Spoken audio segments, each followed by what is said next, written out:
శ్రీ గురుభ్యో నమః. వృశ్చిక రాశి 2024 ఏప్రిల్ 15వ తేదీ సోమవారంతో ప్రారంభమై 30వ తేదీ మంగళవారంతో అంతమయ్యేటువంటి ఈ రెండవ పక్షంలో వృశ్చిక రాశిలో జన్మించినటువంటి జాతకులకి ఫలితాలు, సూచనలు, సలహాలు క్లుప్తంగా 5 పాయింట్లలో తెలియజేయబోతున్నా. ముఖ్యంగా మీ రాశికి అధిపతి అయినటువంటి కుజుడు ఈ క్రోధినామ సంవత్సరానికి రాజు. ఈ కుజుడే ప్రస్తుతం శనితో యుద్ధం చేస్తున్నాడు ఏప్రిల్ 23 వరకు. ఆ తర్వాత అక్కడి నుంచి బయలుదేరి మీకు సంతాన స్థానంలోకి వెళ్తాడు. వెళ్ళి జూన్ 1 వరకు రాహువుతో ఫైటింగ్, దాన్నే నాగబంధనం అంటారు. కనుక వాస్తవానికి ఈ క్రోధినామ సంవత్సరం ఉగాది ప్రారంభం నుంచి జూన్ 1వ తేదీ వరకు ఈ వ్యతిరేక గ్రహస్థితులు అధికంగా ఉన్నాయి. అయినప్పటికీ మధ్య మధ్యలో అక్కడక్కడ కొన్ని అనుకూలతలు వస్తుంటాయి. ఎక్కడెక్కడ అనుకూలతలు వస్తున్నాయో నేను ఎట్లా తెలియజేస్తున్నాను. ప్రతికూలతలు వచ్చే సమయంలో కొన్ని జాగ్రత్తలు తీసుకొని కూడా చెబుతున్నాం. కనుక మీరు ఆ పనిగా ఆ జాగ్రత్తలు తీసుకోవడానికి ప్రయత్నం అంటూ చేయండి. ఇక మొదటి పాయింట్కి వస్తే 15వ తేదీ ఉదయం నుంచి 18వ తేదీ ఉదయం 7:58 వరకు ఉన్న సమయం అంతా కూడా ఇది ఎందుకు పనికి అనుకూలం కాదు, పనికిరాని సమయం, వేస్ట్ సమయం. ఏదో పని అవుతుంది అనుకుంటుంటారు, పని కాకుండా అది మొరాయించే అవకాశాలు ఉంటాయి. అందులో ముఖ్యంగా 15వ తేదీ 16వ తేదీనే ఉండే సమయాన్ని అష్టమ చంద్ర దోష సమయం అంటారు. అంటే దోషం ఎక్కువగా ఉండేటువంటి సమయం కనుక ఇది అనుకూలించేటువంటి సమయం కాదు. కొన్ని జాగ్రత్తలు తీసుకోవాలి. ఏం జాగ్రత్త తీసుకోవాలంటే హడావుడిగా నిర్ణయాలు తీసుకోకూడదు అంతే. అప్పటికి కూడా నిర్ణయం తీసుకునేది పలానా ఊరు వెళ్ళొస్తే బాగుండే, అక్కడ మనకు డబ్బులు రావాలి, లేకపోతే అక్కడ డబ్బులు ఇవ్వాలి, వాడెవరో డబ్బు అడిగాము వాడెవరిని ఇవ్వవచ్చేమో, అప్పు ఇస్తారేమో, ఇవి హడావుడి నిర్ణయాలు. కాబట్టి అలాంటి హడావుడి నిర్ణయాలకి వెళ్ళకూడదు. ఒక్కోసారి మనసంతా ముభావంగా, అనీజీగా, అసహనంగా ఉంటుంటారు.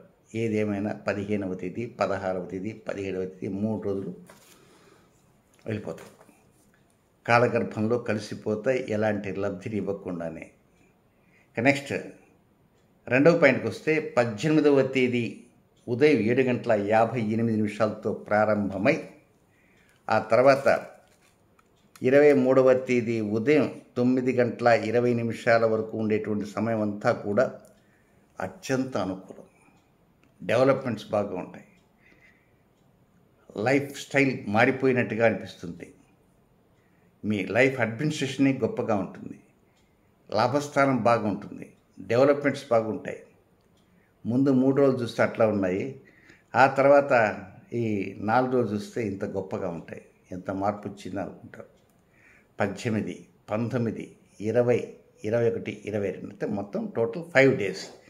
5 డేస్లో చక్కగా అనుకూలంగా ముందుకు వెళ్ళటానికి అవకాశాలన్నీ వస్తుంటాయి. దీనివలన ఆగిపోయిన కార్యక్రమాలు కూడా కొంచెం తెర మీదకి వస్తాయి. పరిష్కారం కాకుండా ఉండే కార్యక్రమాలు కూడా పరిష్కార దిశగా ముందుకు వస్తుంటాయి. నెక్స్ట్ ఇంకా 3వ పాయింట్ 23వ తేదీ ఉదయం 9:20 నుంచి 25వ తేదీ రాత్రి 9:02 వరకు మళ్ళీ సడన్గా కొన్ని ముఖ్య కార్యక్రమాలకి మీరు అటెండ్ కాలేకపోవటము, వాయిదా పట్టము, లేక అధిక ధనవ్యయం కావటము, లేక కార్యభంగం కావటము, మధ్యలో వెళ్తుంటే కార్యక్రమం డ్రాప్స్కి వెనక్కి రావటము, సరే ఏది ఏమైనా మైనసే. కనుక 23, 24, 25 ఈ 3 రోజులు కూడా కొంత మైనస్తోనే నడుస్తుంటుంది. ప్లస్ పాయింట్స్ తక్కువ. షేర్ మార్కెట్ మీద దృష్టి ఉంచేటువంటి వారు 23, 24, 25 తారీఖుల్లో చాలా జాగ్రత్తగా ఉండాలి. ప్రత్యేకంగా జూదాన్నే నమ్ముకొని ఉంటారు కొంతమంది. అలాంటి వారు కూడా అధిక జాగ్రత్తలు తీసుకోవాలి. 23, 24, 25. నెక్స్ట్ పాయింట్ 4వ పాయింట్ 25వ తేదీ రాత్రి 9:02 నుంచి 28వ తేదీ ఉదయం వేకుందాం అంటే 4:29. 25 రాత్రి 9:02 నుంచి 28వ తేదీ వేకువజామున 4:29 వరకు మనసంతా ప్రశాంతం. అనుకూలతలు వస్తున్నాయా అనేటువంటి ఆనందం, తృప్తి, మానసిక ప్రశాంతత, శారీరక ప్రశాంతత, డెవలప్మెంట్స్ బాగా ఉన్నాయనేటువంటి ఒక ఆనందం ఈ విధంగా గడిచిపోతుంటుంది. కానీ ఆ ఆనందంలో ఒక్కోసారి మీ ఆనందం అవధులు దాటుతుంటుంది. తారాస్థాయిలో ఆనందం ఉంటుంది. మానసిక సుఖం, ప్రశాంతత, మానసిక సుఖం, శారీరక సుఖం, మృష్టాన్న భోజనం. అప్పుడు ఆ టైంలో కొంతవరకు వివాహాలు చిట్ట చివరి అయిపోయి ఉంటాయి. ఇంకెవరన్నా లాస్ట్ ఏదైనా చిన్న ఏదైనా ఫంక్షన్స్ జరిగితే కొంచెం అక్కడ అలాంటి ఫంక్షన్స్ ఉండే అవకాశాలు ఉంటాయి. ఇక చివరిగా ఉన్నటువంటి 5వ పాయింట్, 28వ తేదీ వేకువజామున 4:29 నుంచి 30వ తేదీ అర్ధరాత్రి వరకు ఉన్న సమయం. ఇది కొంచెం అనవసరంగా అవతల వాడిని కొంచెం రెట్టించే విధంగా మాట్లాడిన కారణంగా కొన్ని సమస్య వస్తే సూచనలు ఉన్నాయి. కనుక ఆవేశం పనికిరాదు. డబ్బులు ఉండవు చేతిలో. ఏదైనా తాకట్టు పెడదామంటే అవకాశాలు లేకుండా ఉంటాయి. డబ్బు అవసరము. దట్టు మంత్ ఎండింగ్ 28, 29, 30 ఈ 3 రోజుల్లో కూడా ఎదుటివారు గొప్పవారనేటువంటిది కూడా అది ఆలోచన చేయకుండానే నోటికి ఏదో పడితే అది మాట్లాడేటువంటి అవకాశాలు ఉంటాయి. గృహంలో వారు కావచ్చు, బయట వారు కావచ్చు, ఎవరైనా కావచ్చు, స్థాయి మరిచి ఎదుటివారిని దూషిస్తారు. ఎదుటివారు అసహించుకునే విధంగా మీ ప్రవర్తన ఉంటుంది. కనుక చాలా వరకు కంట్రోల్ కావాల్సిన అవసరం ఉందని కూడా గమనించండి. ఇక నెక్స్ట్, వృశ్చిక రాశిలో జన్మించిన జాతకులకి నక్షత్రం ప్రకారంగా కొన్ని వ్యతిరేక సమయాలు ఉన్నాయి. అవి ఇప్పుడంటే విశాఖ నక్షత్రంలో జన్మించిన 4వ పాదం జాతకులు 21వ తేదీ సాయంత్రం 5:08 నుంచి 22వ తేదీ రాత్రి 8 గంటల వరకు. ఇది విశాఖ 4వ పాదం వారికి. నెక్స్ట్, అనురాధ నక్షత్రంలో జన్మించిన జాతకులకి 22వ తేదీ రాత్రి 8 గంటల దగ్గర నుంచి 23వ తేదీ రాత్రి 10:32 వరకు అనుకూలమైన సమయం కాదు. నెక్స్ట్, జ్యేష్ఠ నక్షత్ర జాతకులకి 23వ తేదీ రాత్రి 10:32 నుంచి 24వ తేదీ రాత్రి 12:41 వరకు ఇది జ్యేష్ఠ వారికి కూడా అనుకూలమైన సమయం కాదు. ఇవి కాకుండా మరొక 3 వ్యతిరేక సమయాలు ఉన్నాయి. అవి ఏ నక్షత్రం వారికైనా ఆ 3 వర్తిస్తాయి. ఏ నక్షత్రం వారికైనా వర్తిస్తాయి.